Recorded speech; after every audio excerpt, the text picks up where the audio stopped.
Hey,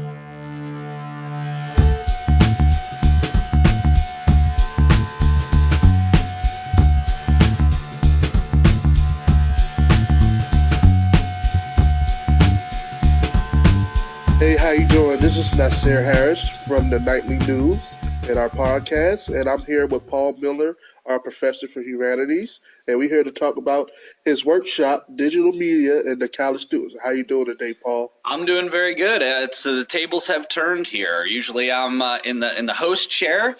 Today I'm in the interview chair, so we'll see how this turns out. Yeah, I like the host chair a little bit better than the interview chair. Well, of course.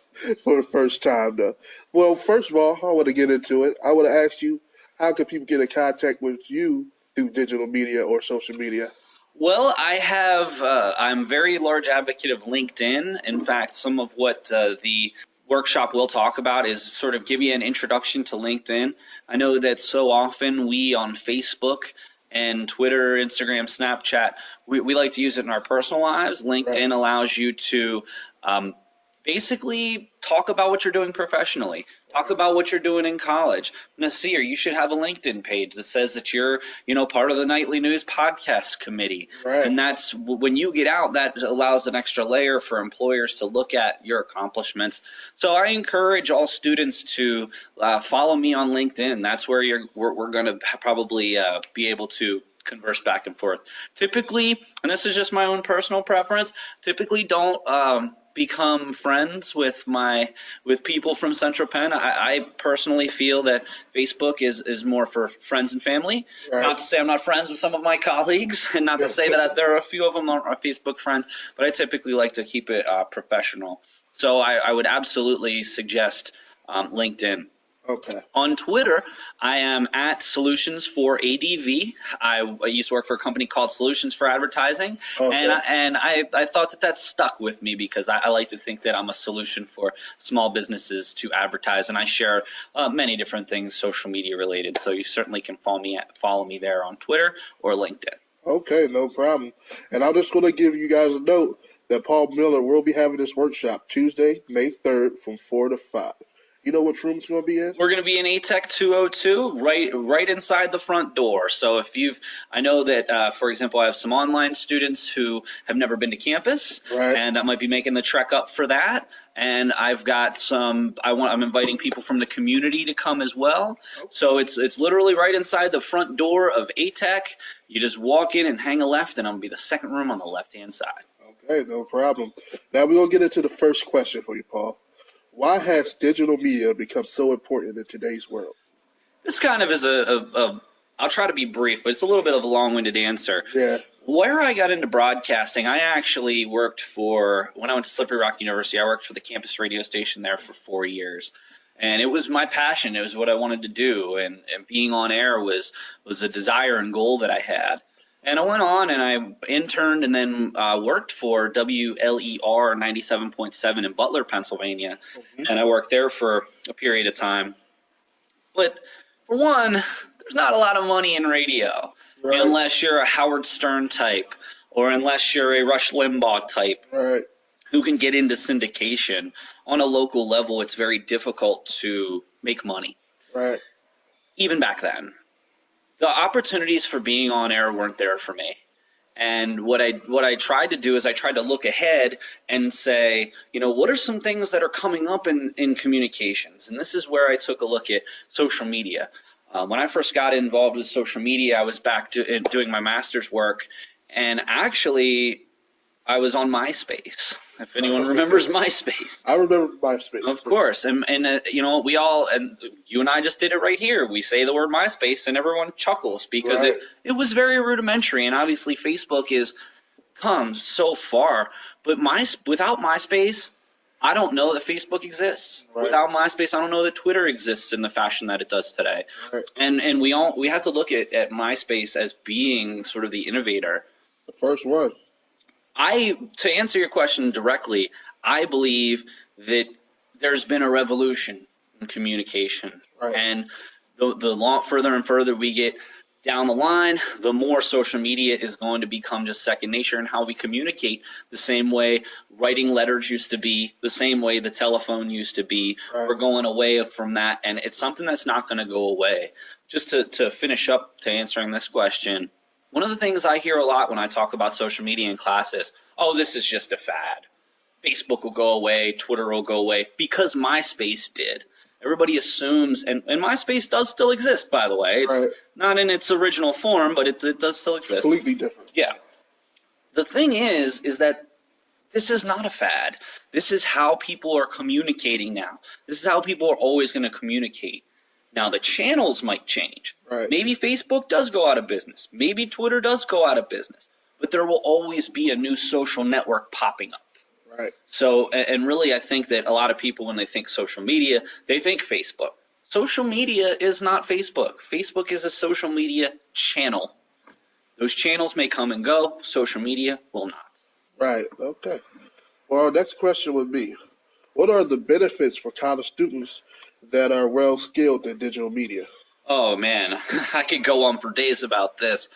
I'll basically try to, just for brevity's sake, I'll try to talk about two specific things. I alluded to one of them, and that's LinkedIn.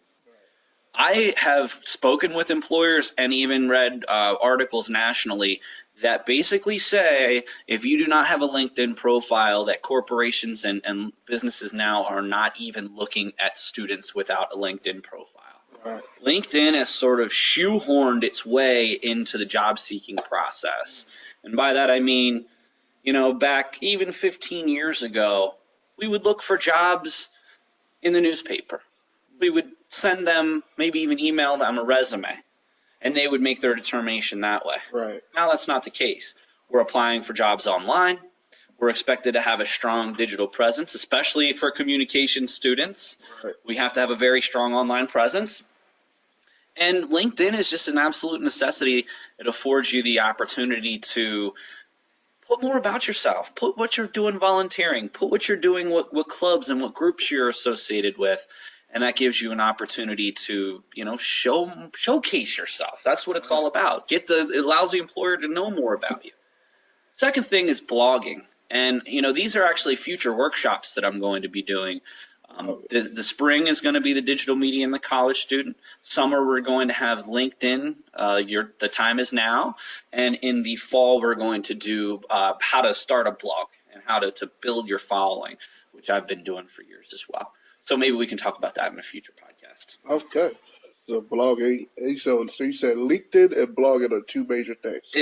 In my personal opinion, if students want to further their job potential, they must be on LinkedIn and have a 100% completed profile page, and they may consider blogging even monthly to talk about their passion and their knowledge of their subject. Right. There's a lot of new websites now, like BuzzFeed and HuffPost are moving towards blogging type reporting and stuff like that online. Absolutely. And so that's another interesting thing that you bring up.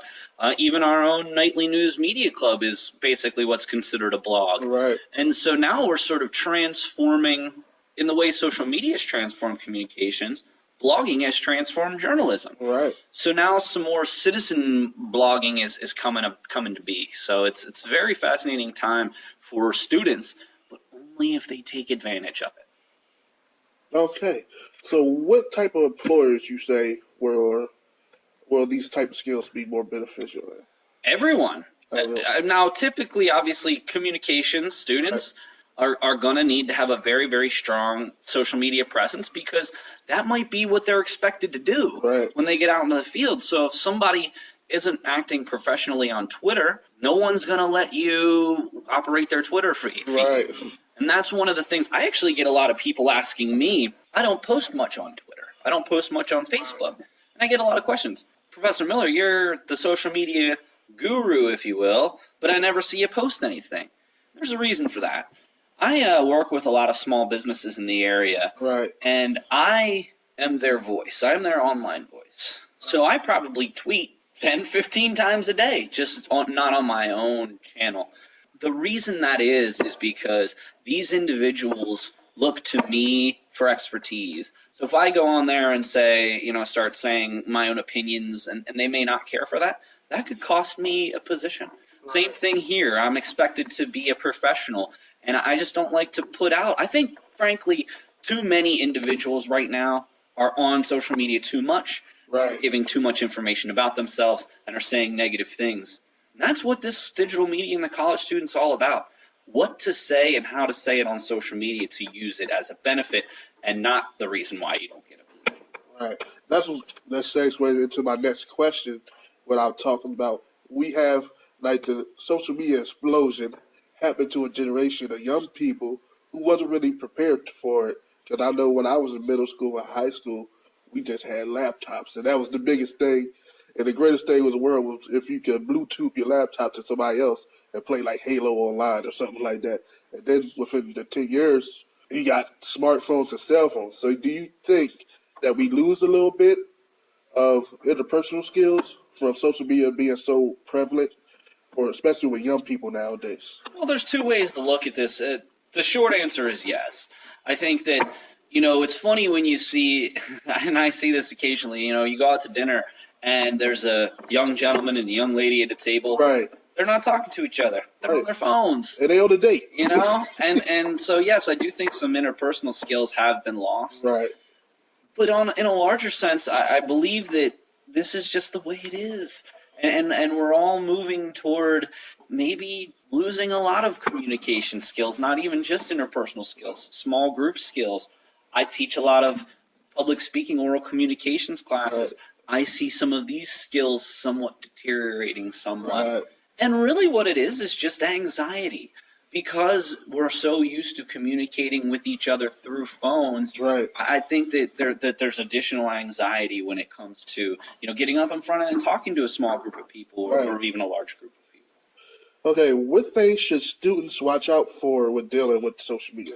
Well, there's many things. For one, you have got to be respectful. Right. If you're going on there and using foul language, if you're going on there and saying that you hate your job, if you're going on there and say that you hate your professor, those things are going to they're going to hurt you.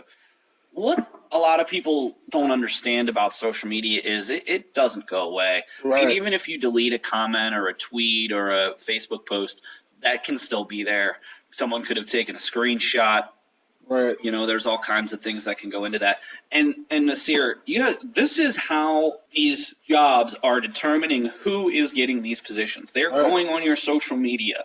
If you do not keep it private, they can see everything you've done. Even profile pictures. People will judge you if you have a red Solo cup in your hand, even if there's no alcohol in it at all, and even if you're of age. Right. Employers will misinterpret what they see on social media, and you don't have a chance to defend yourself. And that's what's kind of unfortunate. So you have to have a level of professionalism on social media even while you're in school, because that's basically how you're going to be evaluated by these employers. Right. So this has come to my final question is, how has digital media changed the college experience per se? Well, there's a couple of ways to look at this, too. Let's just look at it at the positive side. I mean, social media is a way for people to get involved and for people to be knowledgeable about what's going on here. I mean, just let's take a look at Central Penn College. All you have to do is follow the student activities page. Right. One of the most common things I hear in class is, there's nothing to do here at Central Penn. Well, yes, there is. There's things to do every single day. I mean, you just don't pay attention to that. Or maybe even know where to look. Right. So and it gives you more of an opportunity with social media to have outreach with alumni, to reach out directly to students that live here on campus, and to maybe even have an opportunity for online students to be involved in some clubs and activities on campus, even from a long distance. So obviously, social media at the college level is certainly going to be all about, how can we get involved? How can I'll give you a perfect example.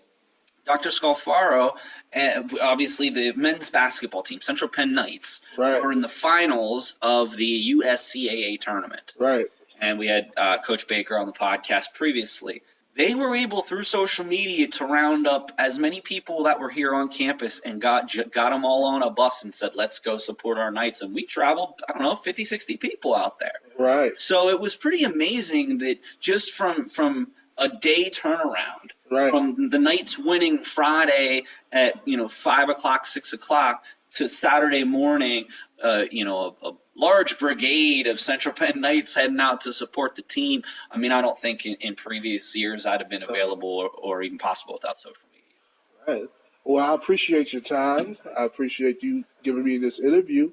And again, everyone, go see Paul Miller May 3rd at ATEC 202, Tuesday from 4 to 5.